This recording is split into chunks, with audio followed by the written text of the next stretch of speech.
Look, this election is posing a clear choice.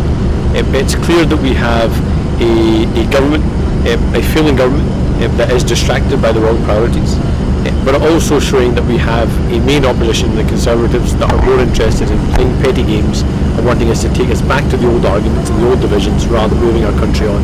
I think Scotland can choose something different. And in this election, you aren't just electing a government, you're also electing an opposition. And that's why we're saying to use both their votes for Labour, so we can stop an SNP majority and we can push them towards the priorities that matter coming through this recovery. But it also means having an opposition that's not just going to play games, but actually going to try and focus on making us come through this as a stronger and fairer nation. Before this, you described the Scottish Conservatives as being game-playing and incompetent. Can you give me some examples of why?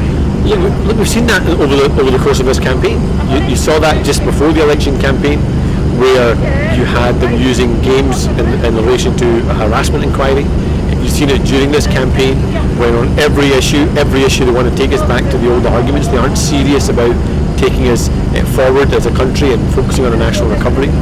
You've seen it in terms of over the last 5 years, where they promised to give us a strong opposition, and instead all they've given us is chaos across the country. Scotland deserves better than that.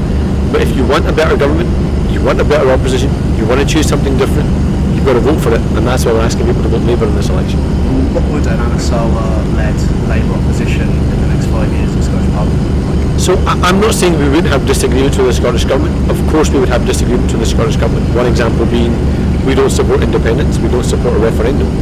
But we can't allow the one disagreement to mean that Scotland can't make progress and Scotland can't move forward. So I want us to work across the country so we can focus on getting our children back into school and focusing on their mental health, so we can restore our NHS so it never again has to choose between treating a virus and treating cancer, so we can confront child poverty, and we will try and push the government and our parliament to make that reality so we can come through this crisis as a stronger and fairer nation.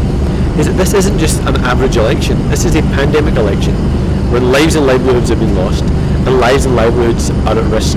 And at this time of national crisis, I don't want us to go back to the egos, to settling scores, to the old arguments. Instead, I want us to recognise that we've got to come through this crisis together, and we should continue to work together in the national interest to focus on that national recovery so that we can come through this as a stronger, fairer, more equal nation than the one that went to lockdown last year. And how's your preparation for tonight been? My preparation for tonight is resting my throat.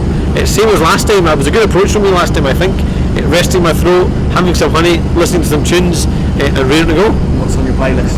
I already said last time that I was listening to The Eye of the Tiger. I've expanded my playlist a little bit. A bit of Black Eyed Peas, Where Is the Love this week, I think.